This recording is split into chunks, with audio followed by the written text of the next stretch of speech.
नमस्कार जय जगन्नाथ भाई मैंने केमती अच्छा आशा कर समस्ते भलरे थे जदि आप केटीएम रे गाड़ी पसंद कर केटीएम स्पोर्ट्स बाइक पसंद कर तो सब प्रथम बड़ थैंक्स कहतु जीएसटी को नुआ जीएसटी स्लैब हिसाब से ये गाड़िटार 20,000 पाखापाखि 20 ରୁ 22,000 पाखापाखि प्राइस ड्रप आप देखापी पाइबे। ये गाड़ीटा सब प्रथम आप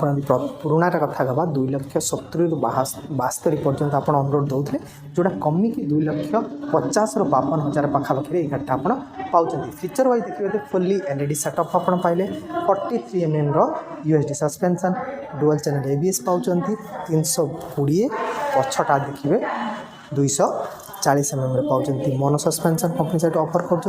28mm seat height 15 litre oil tank ता सहित पछटा भी आप देखते फुल्ली एलईडी सेटअप सहित पाइबे। ता सहित देखो कंसोलटा देखो मीटर कंसोल फुल्ली डिजिटाल आप पाँच कलर टीएफटी कंसोल पाइबे turn by turn navigation Bluetooth connectivity सब जिन आप पाँच। बाकी आउ गोटे कथा मुझे गाटा जो फुल रिव्यू देखा चाहते ताहले आमर मेन चैनल लोकल अपलोड वीडियोटा अपलोड हो जाइए लाइव हो जाइए आप चेकआउट करें।